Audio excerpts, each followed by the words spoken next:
Bonjour à tous, aujourd'hui on se retrouve dans une nouvelle vidéo consacrée à Hunter x Hunter et dans cette vidéo on va parler du chapitre 409 de Hunter x Hunter. On est donc dans la vidéo revue du chapitre 409. Alors avant que la vidéo commence, je voulais quand même dire quelques petites choses. Premièrement, déjà évidemment, si vous avez des éléments en lien avec un chapitre, des éléments que vous avez compris sur un chapitre, n'hésitez pas vraiment à me faire savoir dans les commentaires vos théories, vos analyses du chapitre. Je lis les commentaires hein. Et aussi, ce que je voulais dire, c'est que en lisant ce chapitre-là, hein, le chapitre dont je vais parler dans cette vidéo, vraiment, ce chapitre-là est vraiment incroyable. C'est un chapitre qui est exceptionnel parce que, bon, il y a tout, évidemment, les éléments qu'il y a à l'intérieur du chapitre qui sont vraiment intéressants. On va en parler tout au long de cette vidéo, mais il y a surtout quelque chose qui est vraiment incroyable et que j'ai déjà évoqué dans plusieurs de mes vidéos. Il y a cette dimension philosophique qui est présente. La manière dont le chapitre est construit, vraiment, il y a une dimension philosophique qui est profonde dans ce chapitre qui est vraiment incroyable. Et donc voilà ce que je voulais dire en préambule avant de commencer l'analyse du chapitre. Alors donc le chapitre 409 va nous plonger hein, encore une fois dans les méandres du jeu psychologique et stratégique qui est orchestré par Morena. Et donc ce jeu a lieu entre Morena et Borksen. Hein. Je ne vous apprends rien en théorie. Après donc les révélations du chapitre précédent, ce chapitre va intensifier l'intrigue en explorant davantage la dynamique complexe entre ces deux personnages et le jeu auquel il participe. Entre manipulation, tension, choix décisif, ce chapitre constitue un véritable tournant dans l'arc actuel et on va expliquer pourquoi. Alors, donc le chapitre va commencer hein, donc dans ce contexte qu'on connaît dû évidemment à la fin du chapitre précédent, c'est-à-dire la déclaration hein, de la loi martiale spéciale à bord du navire qui ouvre donc du coup le chapitre avec fracas. Ce contexte, loin d'être anodin, hein, sert entre guillemets de base aux événements qui vont suivre dans le chapitre. Et Morena, en fait, en stratège avisé, hein, semble avoir anticipé cette situation, utilisant le fait que le chaos commence à s'installer à bord du navire comme un levier pour renforcer son ascendant psychologique sur Borksen. Et de son côté, Borksen va percevoir cette instabilité-là comme une opportunité. Et en fait, elle va décider de poursuivre le jeu en sélectionnant une carte D, la deal card, c'est-à-dire la carte de négociation. Et ce choix initial pragmatique marque un premier compromis, la carte D qui permet de récupérer une carte du cimetière. Alors je m'y connais pas énormément en jeu de cartes, mais du coup je crois que ça veut dire du coup une carte déjà utilisée, en échange d'une requête de Morena.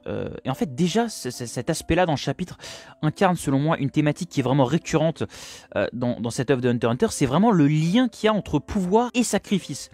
Et en acceptant cette carte, Borksen va entrer dans une nouvelle phase entre guillemets de manipulation orchestrée par Morena. Et donc du coup, Morena va avoir une requête et la requête de Morena est très très bizarre. Elle va demander, et pour moi en fait il y a des significations sous-jacentes à cette requête en fait de Morena, puisque en fait selon moi Morena cherche ici à établir un lien d'ascendance psychologique et émotionnelle sur Borksen, puisqu'en fait, en demandant, entre guillemets, quelque chose d'aussi intime, elle cherche, entre guillemets, à tester les limites de la volonté de Borksen en essayant de renforcer, entre guillemets, son emprise sur elle. Borksen, donc après une intense réflexion, va accepter ce qui va marquer, du coup, entre guillemets, son premier pas vers, entre guillemets, une soumission implicite à Morena. Et du coup, en fait, cette décision de Borksen, ça traduit, entre guillemets, deux choses. Ça traduit à la fois la perte d'autonomie, entre guillemets, qu'elle avait dans ce jeu de cartes,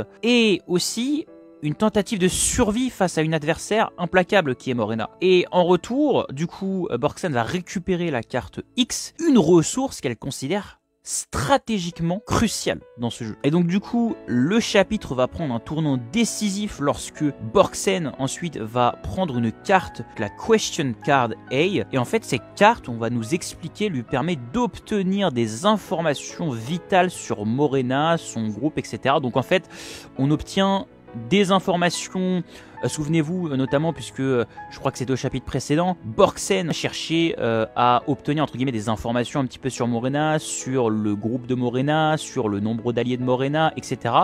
Et dans ce chapitre, il y a des informations qui sont données notamment vis-à-vis de ça, puisqu'en fait on va apprendre notamment des informations sur la localisation, puisqu'on va nous dire que leur cachette se situe apparemment entre le 2e et le 3e niveau du navire, une zone stratégique.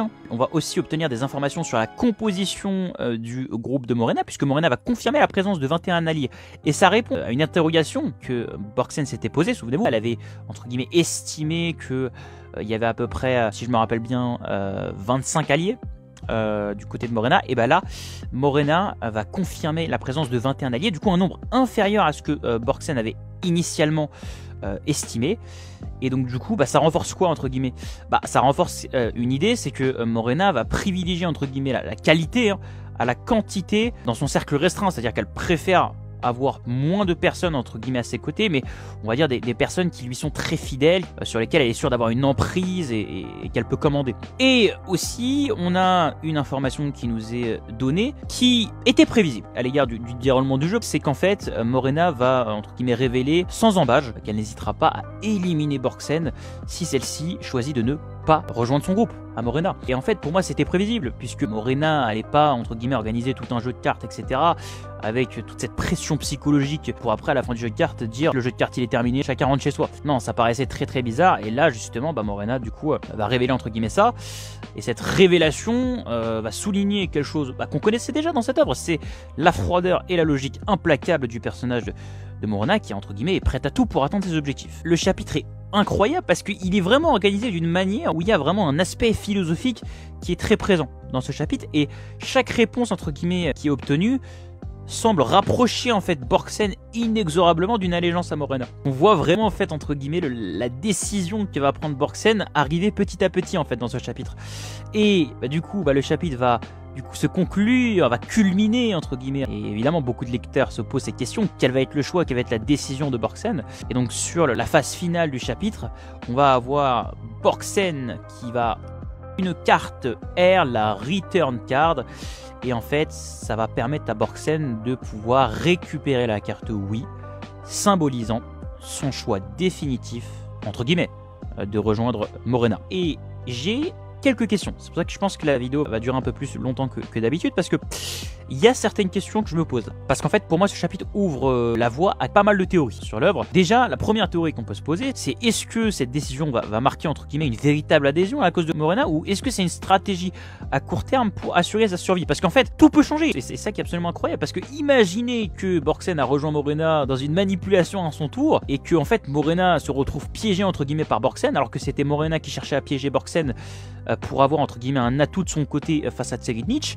Imaginez qu'au final, Borgsen, pour assurer sa survie, décide de rejoindre Morena. C'est une des possibilités. Il y a aussi l'autre possibilité, c'est que, entre guillemets, il y ait une véritable adhésion de Borgsen à Morena. Parce qu'en fait, dans le chapitre, il y a eu ce passage-là. Et la question que je me pose, c'est est-ce que Borgsen, entre guillemets, est désormais complètement manipulé par le pouvoir de Morena dans cette œuvre? Et si Borgsen décide de rejoindre véritablement Morena, ça va complètement tout changer, entre guillemets, dans le conflit de succession, parce que d'un côté, ça veut dire que il y a tout le bordel là, qui est en train d'avoir lieu avec Balsamico, c'est ça, qui est du coup manipulé par Alkenberg. On sait pas d'ailleurs, on sait pas ce qu'il y a eu à bord du bateau qui a justifié du coup l'annonce qu'il y a eu à la fin du chapitre précédent. On n'a toujours pas d'informations là-dessus. Là, ça commence à être un gros bordel, parce que si Borgsen du coup a véritablement rejoint Morena, ça change complètement tout vis-à-vis du conflit de succession, puisque derrière, ça veut dire que Tseridnich peut se retrouver en difficulté dû au fait que Borgsen, entre guillemets, serait maintenant rangé du côté de Morena. Ce chapitre-là, il est exceptionnel. Moi, c'est mon avis personnel, ce chapitre-là, il est exceptionnel parce qu'en fait, déjà, il est construit d'une manière remarquable, où on voit, comme je l'ai expliqué, progressivement l'avancée, en fait, entre guillemets, ou le cheminement de la réflexion de Borgsen, qui derrière aboutit à cette décision finale à la fin du chapitre de rejoindre Morena. Il y a tout ce côté philosophique qui se ressent pleinement dans ce chapitre. Et également, il y a aussi beaucoup de questions qui se posent à la fin de ce chapitre, parce que derrière, on ne sait pas si le plan de Morena a réellement fonctionné, et que Borgsen est réellement, du coup, désormais du côté de Morena ou pas, ou est-ce que Morena est en train de se faire manipuler par Borgsen, et là ça créerait une toute autre situation dans l'œuvre. Alors que Borgsen semble prendre une décision impensable en rejoignant Morena, les rouages de ce jeu cruel continuent de tourner à bord du navire. Le chaos à bord du navire se transforme peu à peu en une guerre psychologique où chaque décision peut sceller un destin. Le navire semble devenir un échiquier où chaque mouvement rapproche un peu plus les protagonistes d'une confrontation maintenant quasiment inévitable. Abonnez-vous à sa chaîne YouTube et à bientôt. 道なき道の先に待ってる声なき声はこのままどこにも届かずに消えてゆくの